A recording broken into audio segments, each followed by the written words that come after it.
여러분 그 바람을 잘 타야 되는 운동들이 참 많이 있죠, 그렇죠? 심지어는 야구를 하더라도 그 강속구에도 바람의 영향을 많이 받는다고 하죠.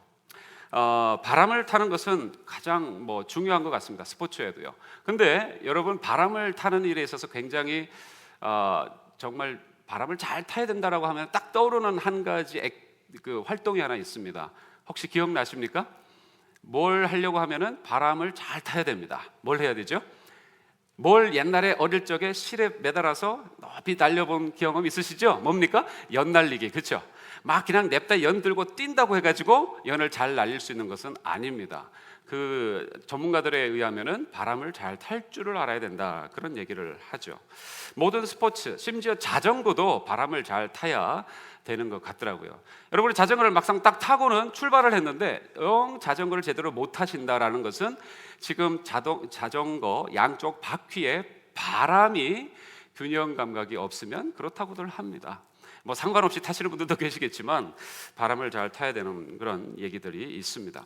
자, 마찬가지로 또한 사업이라든지 그 다음에 어떤 시류를 타고 가면은 소위 요즘 사람들 얘기하는 말로 대박이 나고, 또 시류를 잘못하면은 오히려 쪽박을 차는 그런 어려움을 겪는 그런 여러 가지의 사업상의 어떤 시류의 어떤 문화의 흐름의 어떤 그런 문제도 있습니다. 이것도 뭘 탄다 그러죠? 분위기, 흐름을 탄다라는 얘기를 합니다. 흐름을 타지 못하면 유행에 뒤떨어진 사람, 그리고 이 유행에 뒤떨어질 뿐만 아니라 이 시를 타고 가지 못해서 실패하고 있는 사람, 이런 얘기들을 바깥 사람들이 많이 합니다. IT 산업 같은 경우가 아마 더 그런 것 같습니다.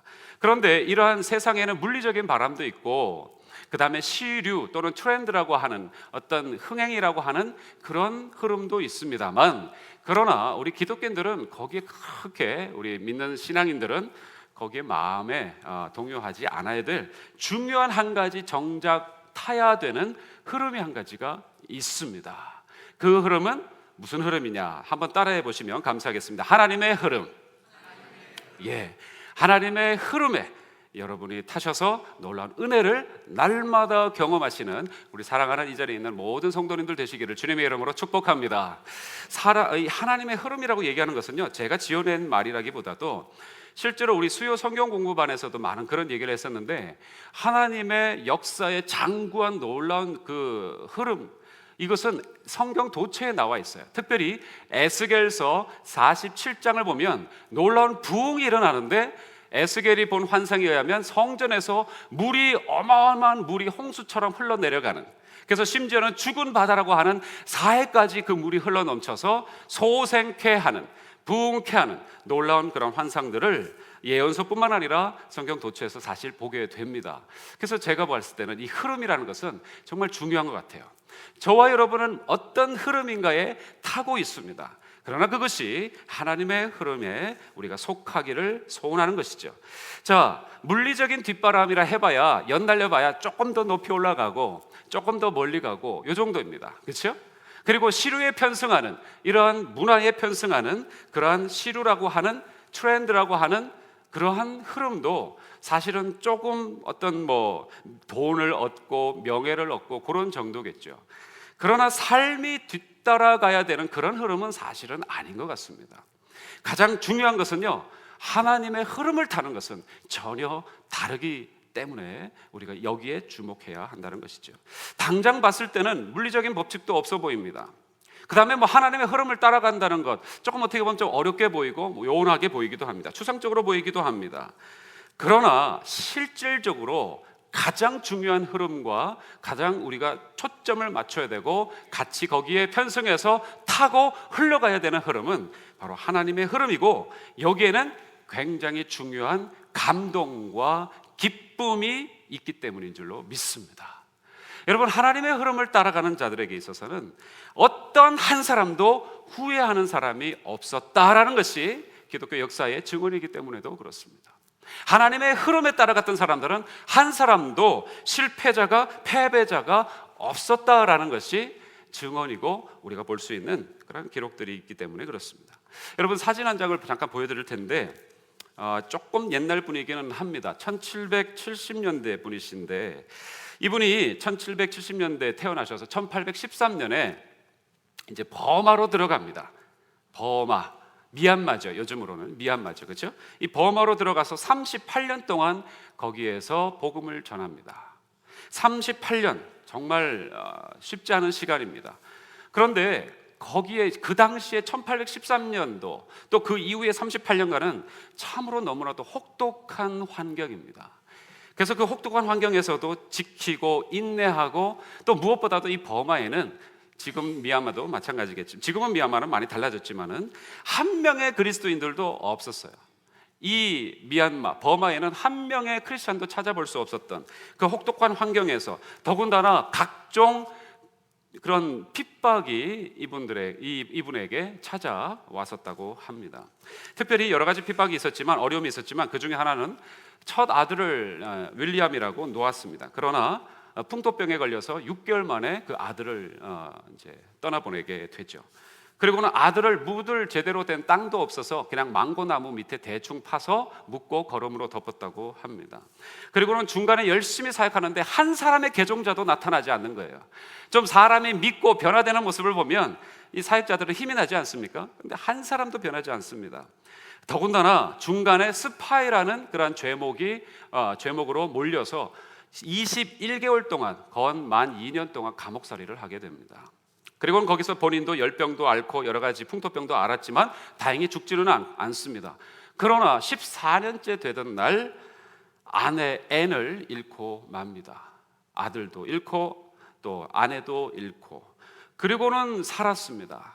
개종자가 없어 보입니다. 내가 이 땅에서 이 혹독한 환경 속에서 과연 무엇을 하고 있을까라는 그러한 어려움과 마음속에 고민이 얼마든지 있을 법한데도 이분은 조금도 후회하지 않았다라고 하는 이분의 일기가 지금까지 자서전으로 전해오고 있죠.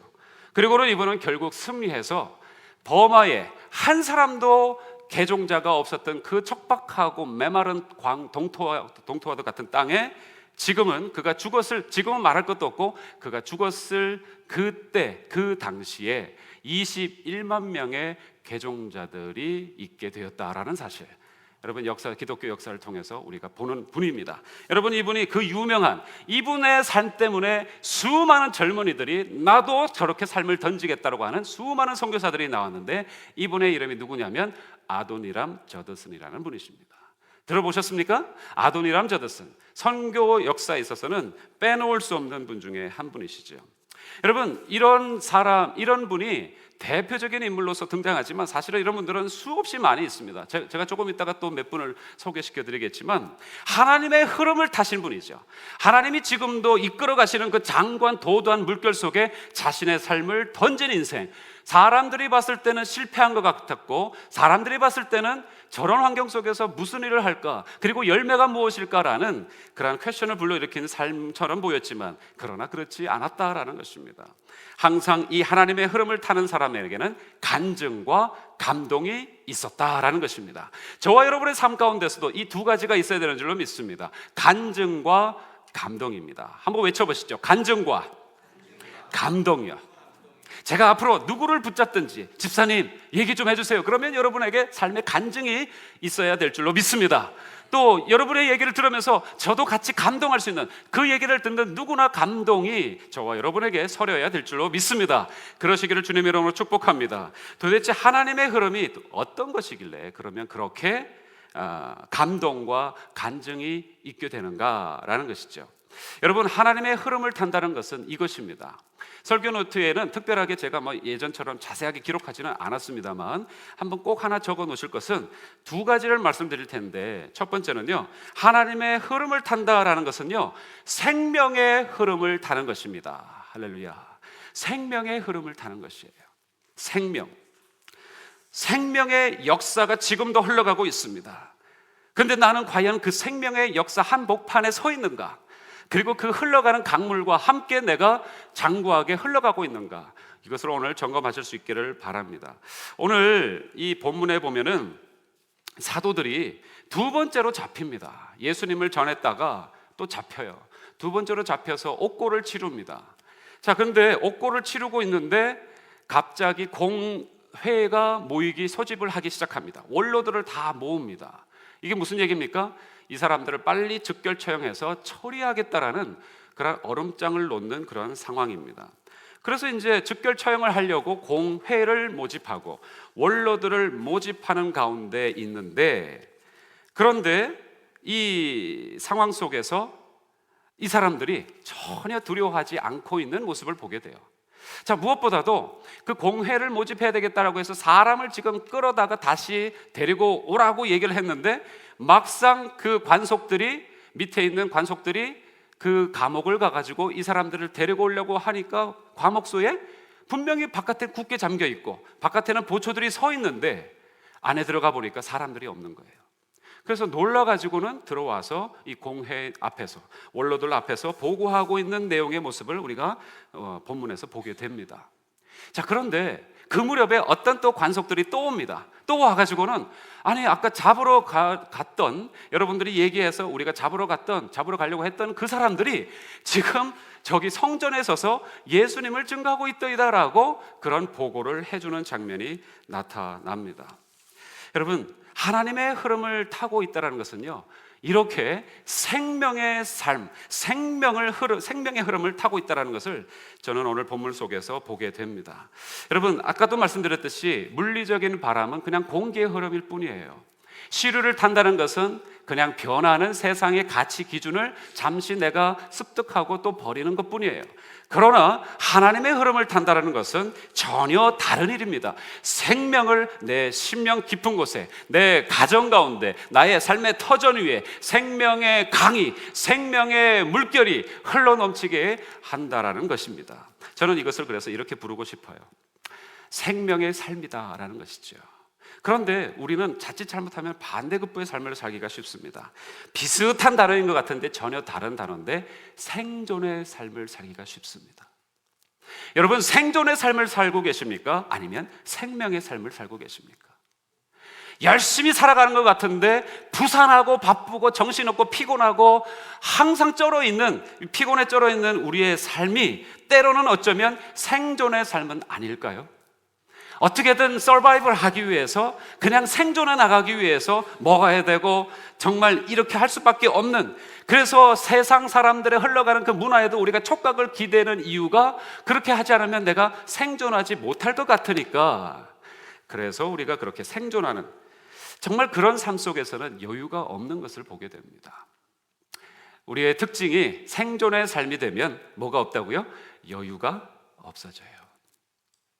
그러나 이 생명의 삶은 하나님의 영의 흐름이고, 그 하나님의 영의 흐름은 우리에게 생명을 주시고 그것은 충만한 것이며 누구에게든지 퍼줄 수 있는 그런 하나의 것을 우리가 갖고 있기 때문에, 거기에는 항상 열심히 일하고 바쁜 것처럼 보이지만 그 심령 깊은 곳에는 여유와 평강과 기쁨이 있는 줄로 믿습니다.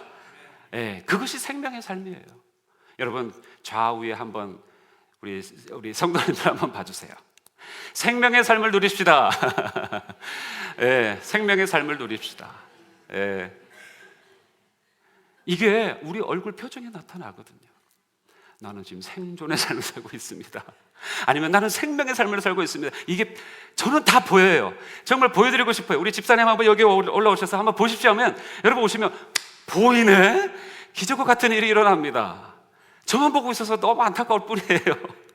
그래서 돌아가면서 한번 설교도 한번 하시고 간증도 하시고 막 그렇게 했으면 하는 그런 마음이 있습니다. 자, 다시 한번 선포하고 축복하는데요, 생존의 삶이 아닌 생명의 삶으로. 할렐루야. 아유, 할렐루야, 집사님. 자, 오늘 집사님이, 오늘 제가 여기 목양 칼럼에 아멘 하는 이유를 아마 읽어보신 것 같아요. 그래서 크게 하신 것 같아요. 여러분, 아멘 하는 이유에 대해서 제가 이번 주와 다음 주까지 연재를 하거든요. 이 말씀 읽어보시면 더 크게 아멘 하실 줄로 믿습니다. 자, 생명의 삶이 되셔야 합니다. 하나님은 이 땅에 우리를 겨우겨우 그냥 생존하는 삶으로 부르지 않으셨다고 저는 확신합니다. 많은 사람, 제가 늘 요즘 말씀드리는 내용이잖아요. 500명분을 다 끌어다가 내 혼자 이거 생존해야 하면서 먹는 인생을 한번 생각해 보십시오. 그러나 나로 인해서 500명이, 아니 5,000명이라도 먹일 수 있는 인생을 한번 생각해 보십시오. 얼마나 차원이 다릅니까? 할렐루야. 후자의 인생이 되시기를 축복합니다. 하나님은 여러분을 그렇게 부르셨기 때문인 줄로 믿습니다. 여러분, 이 사도들에게 지금 불안이 있어요? 염려가 있습니까? 내가 복음을 전했는데 왜 하나님이 여기 딱 갇히게 해가지고 두드려 맞고, 하나님 이게 뭡니까? 제가 뭘 잘못했습니까? 하나님 복음을 전하고 있었는데 나를 이렇게 두시면 하나님도 손해 아니십니까? 아이고 다리야, 아이고 등짝이야, 뭐 이러고 있었습니까? 아니에요. 그 안에서도 찬양하는 그런 사도들의 모습을 봅니다. 정말 이분들에게는요, 허무, 염려, 근심, 걱정. 여러분, 이 시간에요, 활짝 한번 웃어봅시다. 하나님을 생각하면서, 하나님의 능력을 생각하면서, 생명을 생각하면서 한번 활짝 한번 웃어보세요. 할렐루야.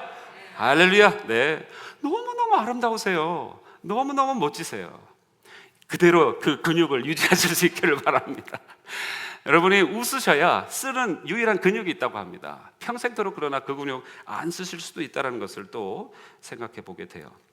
그리고 또 한 가지는요, 이 하나님의 흐름이라는 것은 뭐라고 제가 말씀드렸습니까? 생명의 흐름이라고 했었는데, 이 하나님의 흐름은 어마어마한 것이라고 제가 말씀드린 이유는 생명의 흐름이기도 하지만 또 하나는요, 이 흐름을 어떤 것도 막을 수 없노라. 할렐루야. 이게 우리에게 또한 큰 위로와 복이 되는 것입니다. 세상이 이걸 막으려고 난리를 칩니다. 그러나 어떤 것도, 세상의 어떤 것도 이 흐름은, 하나님의 생명의 흐름은 막을 것이 없다라는 것이 오늘 본문에서 저와 여러분에게 보여주시는 것입니다. 이 사도들이 생명의 흐름을 막 이렇게 타고 가니까 그거에 대해서 이 주변 사람들이 전부 다 벌떼처럼 일어나서 이것을 막으려고 합니다. 절대 너 예수의 옛자도 얘기하지 마. 너희들 지금 첫 번째 잡히는 것도 아니고 두 번째나 잡히고 그렇게 두드려 맞는데 왜 자꾸 난리를 치는 거야 하면서 묶어놓으려고 합니다. 아니나 다를까 감옥에 쳐넣었었죠. 그런데 놀라운 사실은 그 감옥에 들어갔었는데 이제 조금만 있으면 다시 잡혀와서 처형당하기 직전이었는데 누가 나타납니까? 주의 사자가 나타나서 그들을 놀라웠게도 기적처럼 그 자리에서 빼줍니다. 놀라운 일이 일어났습니다. 여러분, 이 사람들은요, 공회원들이나 원로들이나 예수의 옛자도 얘기하지 마라고 하는 사람들은요, 왜 그랬을까요? 여러분, 하나님의 이 생명의 흐름에 대해서는요, 항상 반대급부가 다가오게 되어 있습니다. 시기와 질투와 미움인 것이죠. 죄성입니다. 그것을 가지고 우리를 막으려고 합니다. 그러나 이 하나님의 흐름은 절대 막을 수 없다라는 것이죠. 하나님의 흐름을 탄 사람들은 하나님의 영광 가운데 있고 그 하나님의 도도한 흐르는 생명의 물가에 잠겨 있기 때문에 이들조차도 막을 수가 없는 줄로 믿습니다. 여러분, 어떻게 막을 수 없는지 오늘 본문 속에서 한 세 가지를 더 말씀해 주시는데, 첫 번째는 이것입니다. 여러분, 아주 급박하게 어려운 순간이 있을 수 있습니다. 하나님의 말씀 안에서 살아가도 우리에게는 믿는 자들에게 어려움이 있을 수 있습니다. 고난을 당할 수 있습니다. 참으로 우리가 우리의 육신의 힘으로는, 의지로는 견뎌낼 수 없는 급박한 어려운 사건이, 순간이 있을 수 있습니다. 그러나 그때에도 하나님은 기적처럼 그 하나님의 생명을 들고 있는 선자들을 살리시고 기적을 베푸셔서라도 은혜 가운데 구원으로 해결해 주실 줄 믿습니다. 이것이 오늘 본문의 하나의 증거이죠. 조금 전에도 말씀드렸듯이 주의 사자가 나타나서 그들을 풀어줍니다. 분명히 그 옥고는 지금 잠겨 있어요. 바깥에는 장정들이 지키고 있었습니다. 그런데 이 사람들이 빠져나간 것이에요. 놀라운 기적이 일어난 것이죠. 그러나 여러분, 이 말씀을 읽으면서 신화다, 옛날 한때 그랬을 것이다, 그렇게 생각하지 마시기 바랍니다. 그 당시에 그들을 도왔던 주의 사자가 지금도 하나님의 부리는 영으로서 하나님의 생명의 흐름을 탄 자들을 급박한 상황 속에서는 기적을 베푸셔서라도 구출하시고 구원하시고 궁극적으로 승리케 하실 줄로 믿습니다. 기적을 베풀어 주시는 거예요. 여러분, 주의 사자의 역사는요, 성경에만 기록되어 있는 것이 아니라 지금도 벌어지고 있는 것입니다. 하나님의 사람들이 위기에 빠질 때 하나님은 여러분을 도우십니다. 믿으십니까? 여러분이 정말 죽을 위기에 처했는데도 하나님의 사자를 보내주셔서 하나님이 막아주셨는데도 내가 운이 좋았으라고 생각하고 있는 그런 내용이 있는지도 모릅니다. 저도 생각해 봤을 때 분명히 그때 죽었어야 되는데, 죽을 뻔했었는데 가까스로 살아났던 그런 아주 짧은 찰나와 같은 순간순간들이 몇 번 있어요. 지금도 기억나는 순간들이 있습니다. 조금만 핸들을 더 돌렸으면 그냥 바로 군용차와 부딪혀서 즉사했을 터인데, 그 군용차가 왜 그렇게 멀리서부터 저를 계속 유지해 보고 왔었는지 제가 살짝 돌리는 것 같자 이 사람들이 난리를 치면서 자기들이 진짜 전복될 정도로 핸들을 꺾어서 저를 보호했던 그런 기억도 아직 있습니다. 우리 집사람도 처음 듣는 얘기예요. 할렐루야. 놀랄루야죠. 여러분, 이런 일들이 저와 여러분의 삶 가운데 있어 왔는 줄로 믿습니다. 여러분, 썬다싱이라고 혹시 들어보셨습니까? 이게 또 사진 하나 보여주시죠. 인도의 유명한 성자입니다. 시트교, 원래는 아주 시트교의 아주 그 강렬한 믿음을 갖고 있었던 분이에요. 그런데 기독교에 대해서는 다른 여러 종교들을 다 경험을 해보고서도 방황하다가 어느 날 하나님의 은혜로 이 사람이 주님을 만나게 되었고, 그 다음부터는 인도에서 정말 예수 그리스도를 증거하는 성자라고 불릴 만큼의 유명하신 분이 되었죠. 썬다싱의 회고록이나 자서전이나 여러 가지 내용들 아마 서점에서 금방 여러분이 찾아볼 수가 있습니다. 이분 얘기는 제가 다 들려드리지 않아도 아마 너무나도 유명한 예화들 많이 알고 계시기 때문에 제가 달리 얘기 드릴 것이 없다고 생각하지만, 한 가지만 말씀드리면, 예수님의 얘기를 증거하다가 이 사람들이 그 반대파에 의해서 잡혔습니다.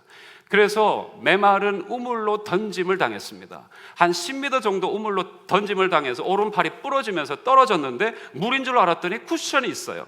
알고 보니까 사람들을 다 그런 식으로 잡아서 죽여가지고 거기다가 던지는 우물이었어요. 썩은 뇌가 악취가 진동을 합니다. 밑에 보니까 피가 고름이 절절 흐르고 있고 뭐 온갖 이 사람들이 썩어가는 그 시체 더미 위에 이 사람이 떨어진 것입니다.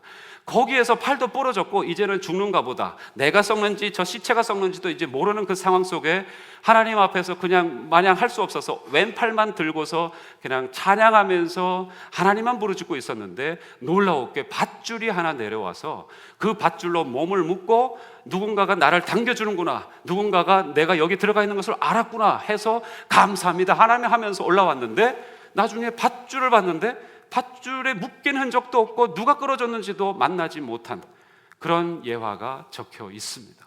누가 했을까요? 하나님이 하나님의 사람을 통해서 했든지 사자를 통해서 분명히 그런 놀라운 기적을 베풀어 주셨다고 믿습니다. 이 사람의 그런 예화들은요 너무너무 많아요. 그러니까 여러분이 한번 인터넷만 가셔서 썬다싱만 치셔도 수많은 얘기들을 아마 보게 될 겁니다. 한 사람 더 얘기를 해드릴게요. 그 다음 우리 한번 보여주시죠. 이제 옛날 사람들 또는 다른 나라 사람들 얘기하니까 좀 마음에 와닿지 않으신 것 같아서 우리 한국 분을 한 분 소개시켜 드리겠습니다. 지금도 같이 동시대 인물이십니다. 박청록 선교사님이세요. 박청록 선교사님, 이분은요 정말 인도에 가가지고 열심히 복음을 전하신 분이십니다. 근데 처음에 인도에 가보니까 이게 뭐 복음이 전해집니까? 3년 동안 열심히 전도하고 복음을 전하고 제자훈련 한다고 열심히 난리를 쳤지만 한 사람도 이 사람도 회심자를 발견할 수가 없었던 것이죠. 그래서 도대체 이게 무슨 일인가? 하나님, 나는 은사가 없는가 봅니다. 내가 내 열정으로 이 자리에 왔는가 봅니다 하면서 그 사역을 접고 한국을 잠시 들어갔다가 다시 하나님의 부르심을 입고는 다시 들어갔어요. 그래서 이제 다시 들어갔는데도 여전히 그 회심자를 보지 못해서 이제는 주변에 있는 같이 사역했던 사람들 다 끌어모아가지고 이제 집회 한 번만 마지막으로 하고 이제 내가 정말 다시 본국으로 돌아가리라. 그래서 이제 마지막에 그 집회를, 부흥 집회죠, 일종의 부흥 집회를 준비를 해서 이제 그 지역 주민들을 다 초청을 했다고 합니다. 그래서 뭐 부채춤도 추고 찬양도 하고 문화 행사가 일부처럼 앞에서 펼쳐졌습니다. 그리고는 2부 순서로 이 박청록 선교사님이 이런 강대상에 올라와서 이제 말씀을 전하려고 딱 하려고 하는 그 순간에 갑자기 저 뒤에서 당신 한 번만이라도 예수 옛자를 꺼내고 설교하기 시작하면 내가 당신을 지금 죽여버리겠으라는 그런 소리가 들려옵니다. 그래서 아수라장이 됐습니다. 설교 제대로 하지 못하고 그냥 그 모든 아수라장을 정리하는데 그 이후 시간이 흘러가 버리게 되었다고 합니다. 그러고는 이게 도대체 마지막 한 번 집회하고는, 그리고는 이제 좀 나는 떠나려고 했는데 이 마지막 집회마저도 이렇게 됩니까? 하나님 도대체 무슨 뜻이 있으십니까? 너무 마음에 사실은 낙심이 될 법도 한데 낙심하지 않고 그냥 기도하고 있었는데, 그런데 그 뒤에서 이 박청록 선교사님을 향해서 외쳤던 그 청년이 갑자기 이 사람을 찾아온 것이에요. 그러면서 갑자기 약을 달라고 합니다. 나 지금 배가 너무 아프니까 당신 가지고 온 그 약 있죠? 그 약 좀 약이 있는지 없는지 어떻게 이 사람이 또 알았는지 약을 달라고 왔어요. 나 지금 복통이 일어나서 정말 죽게 되었으니 약을 달라고 합니다. 그래서 미워 죽겠는데 그 사람이잖아요. 그런데도 불구하고 약을 꺼내서 그 친구한테 던지고 축복해주고 보냈다고 합니다. 근데 놀라운 사실은 그 사람이 앞으로 그 지역뿐만 아니라 그 대대적인 주변 지역까지 대부흥이 일어나는데, 그 지역에 부흥이 일어나는 주역과 같은 인물로 이 청년이 쓰임받는다라는 사실을 이 선교사님 간증문에 적혀 있더라고요. 할렐루야. 여러분, 이것은 이제 놀라운 하나님의 생명을 흘러가는 그 따라가는 사람들 삶 속에 하나님께서 기적과 같이 은혜를 베푸시는, 해결하시는 그런 모습을 보는 것이지요. 여러분, 그 외에도 오늘 이 사도들이 잡혀왔습니다. 잡혀와가지고는 이제 너희들 다시는 예수 얘기하지 마 라고 하면서 윽박지르면서 이제 죽이려고 하는 입장에 있는데, 갑자기 어떤 한 사람이 이 사람들을 마치 사도들의 어떤 대변인처럼 한 사람이 등장합니다. 그 사람이 오늘 읽지는 않았지만 누구입니까? 교법사 가말리엘입니다. 여러분, 성경을 다시 한번 보시죠. 34절에 바리새인 가말리엘은 교법사로 라고 얘기합니다. 교법사 가말리엘이 등장합니다. 여러분, 이 바리새인이자 이 가말리엘이라고 하면 여러분이 떠오르는 한 사람 생각나십니까? 사도 바울의 선생이었습니다. 이 사람이 갑자기 그 사람들에게 칭송받고 숭앙받는 사람으로서, 지도자로서 나타나서 이렇게 얘기합니다. 여러분, 잠시만요. 사람들을 무조건 죽이려고 그렇게 지금 흥분해 있는데 잠시만 기다리십시오. 여러분, 드다 얘기 혹시 기억나십니까? 유다 얘기 기억나십니까? 그 사람들이 한때는 쿠데타도 일으키고 사람들을 끌어모아서 40명 또는 몇십 명, 몇백 명 이렇게 모았지만 그 사람들이 죽자 이 사람들 모았던 모든 사람들 다 한순간에 흩어지지 않았습니까? 이 사람들 지금 때려 죽이겠다고 난리를 쳐봐야 여러분 소용없습니다. 그냥 이게 만약에 사람의 일이면 분명히 이 사람들도 언젠간 죽을 것이요, 이 사람들을 따르는 사람들 다 흩어질 것입니다. 그러나 만약에 이 사람들이 하나님의 일을 하고 있는 것 같으면 우리가 오히려 하나님의 일을 저항하고 거부하는 사람들이 되니 이것은 조심해야 합니다라고 논리정연하게 난데없이 이 가말리엘이라는 사람이 나타나서 사도들을 변호하고는 많은 공회원들과 원로들을 숙연하게 만듭니다. 그리고는 다시 그냥 채찍질만 몇 번 하게 하고는 감옥으로 다시 돌려보내는 역사가 일어나는 것이죠. 여러분, 이게 무슨 얘기입니까? 위험 상황 속에 처할 때에 하나님은 그때마다 전혀 모르는 사람이었는데 돕는 사람을 보내어서 우리의 인생, 하나님의 그 생명의 길로 걸어갈 수 있도록 힘을 주시더라. 할렐루야. 여러분, 그런 사람들 많이 주변에서 경험하셨습니까? 여러분, 이것이 우리의 기도 제목의 또 하나가 되어야 될 줄로 믿습니다.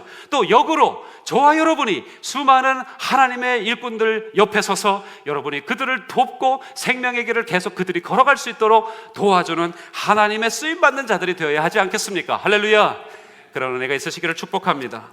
그 다음에 또 한 가지는요, 오늘 41절을 한번 보시죠. 41절 아까 읽으셨지 않습니까?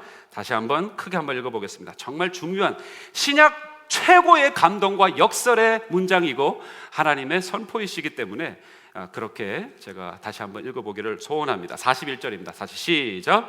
사도들은 그 이름을 위하여 능욕받는 일에 합당한 자로 여기심을 기뻐하면서 공회 앞을 떠나니라. 아멘.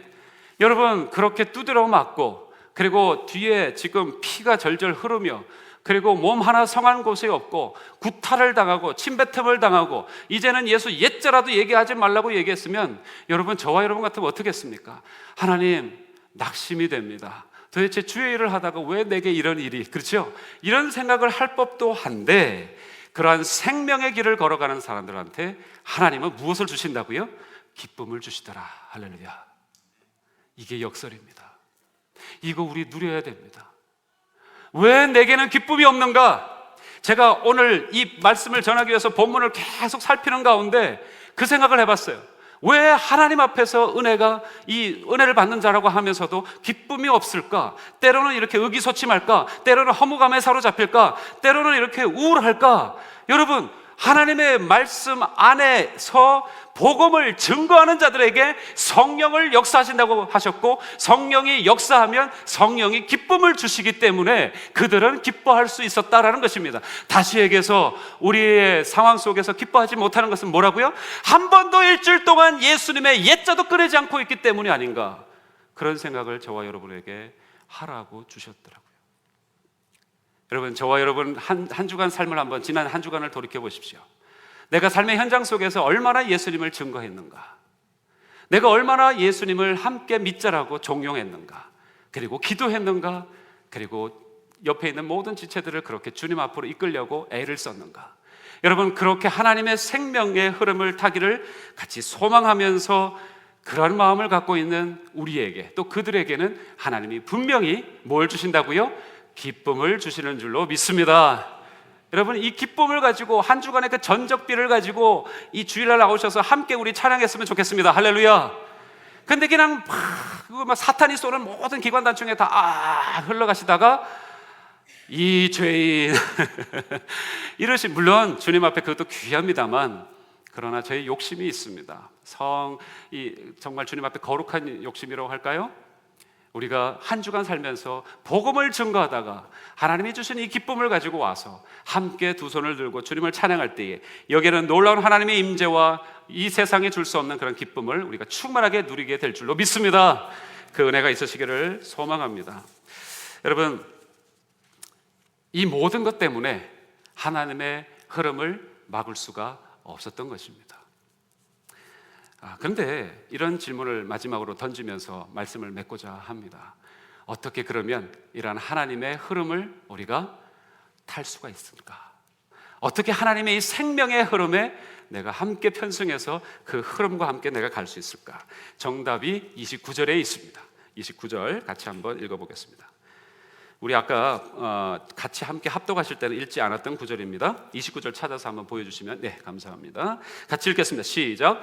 베드로와 사도들이 대답하되 가로되 사람보다 하나님을 순종하는 것이 마땅하니라. 아멘. 아멘. 이것이 정답이고 이것이 오늘 우리가 붙들어야 되는 하나님이 저와 여러분에게 주신 메시지입니다. 여러분, 절대 예수님 옛자도 얘기하지 말라라는 그런 공포스러운 이런 압력을 받았을 때 저와 여러분은 아마 며칠 동안은 잠적하셔야 될지 모릅니다. 그런데도 불구하고 그 얘기를 듣고 나서도 이 사람들이 지금 한 얘기가 뭡니까? 내가 사람의 말을 듣겠습니까? 아니면 하나님의 음성을 듣겠습니까? 베드로와 사도들이 이렇게 대답하죠. 사람보다도 하나님께 순종하는 것이 더 나으니라. 여기에 더 낫다는 것은 better가 아니라 이것과 비교할 수 있는 것은 없다라는 최상급입니다. 할렐루야. 저와 여러분에게 있어서 때로는 사람이 우리를 부추깁니다. 너 그렇게 살다가 아무리 믿음도 좋지만 너 그렇게 살다가 망해. 망하면 하나님께 영광 돌리지 못해. 누가 그런 얘기 하던가요? 우리가 이 땅에서 망하면은 하나님께 영광을 가립니까? 그거는 우리가 잘못해서 죄 때문에 영광을 가린다면 모르겠지만, 우리가 망하더라도 하나님 안에 있으면 하나님께 영광 돌려드리는 줄 믿습니다. 그런 믿음이 우리에게 다시 있어야 돼요. 근데 세상 기준을 그대로 가진 채 세상 방법대로 이렇게 되어야 저렇게 되어야 흥하고, 그것이 내가 하나님께 영광 돌려, 자녀가 서울대 가야지 하나님께 영광 돌려드립니까? 그럼 지방대 가면은 전부 다 비정상적인 영광을 돌려드리지 못하는 모습입니까? 아니지 않습니까? 조금만 생각해봐도 알 수 있는데 우리는 그것을 놓치고 있는 것이죠. 하나님 앞에 순종하는 것이 하나님께 영광 돌리는 것이고, 우리에게는 세상이 줄 수 없는 그런 기쁨, 정말 이것 때문에 이 자리에 나와 계신 것 아니겠습니까? 이것 때문에 우리가 이 불철주에 일하시는 것 아니겠습니까? 이것 때문에 자녀를 사랑하는 거 아니겠습니까? 여러분, 크게 한번 외쳐보십시다. 기쁨. 예, 이걸 하나님이 주시기를 원하십니다. 할렐루야.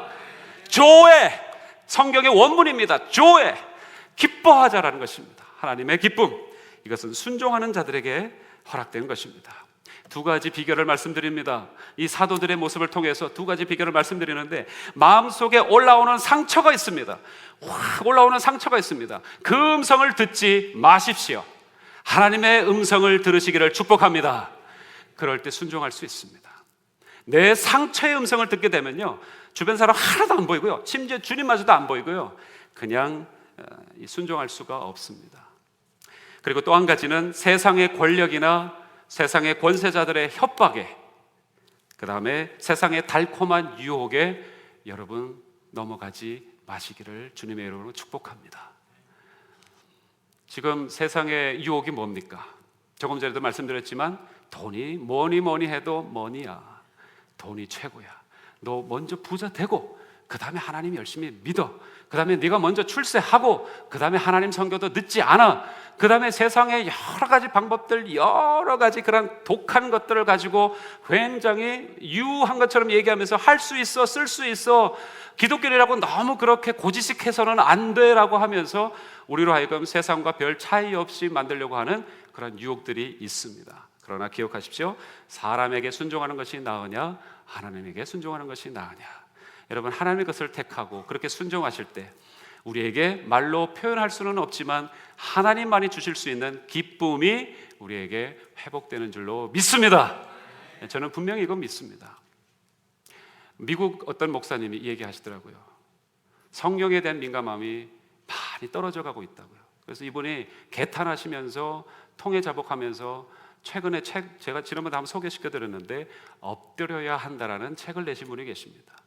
브루클린 태버네클 그 교회의 담임 목사님이신 짐 신발라 목사님이 그런 얘기하는데, 이분이 하는 얘기가, 아니 심지어 교회를 갔는데 새가족 환영회를 하면서 맥주가 다 올라와 있더라.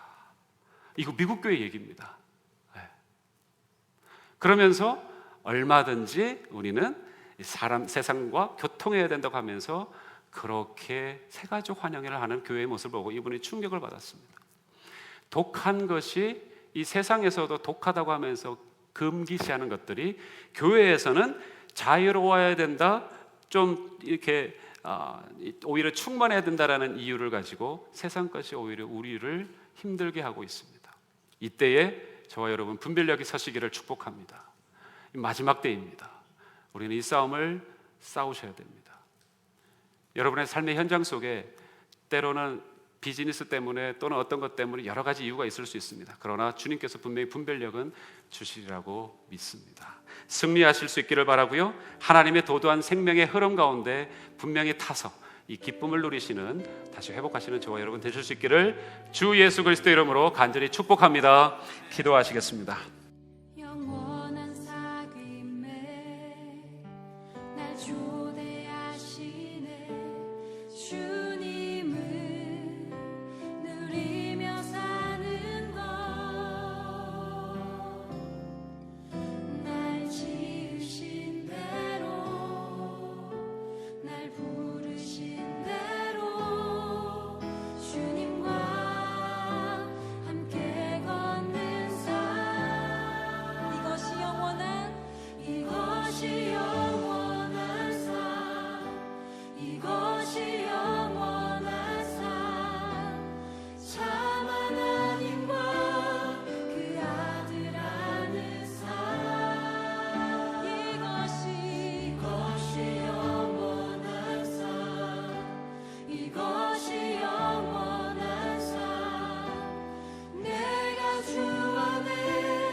영원한 사귐에 날 초대하시네 주님.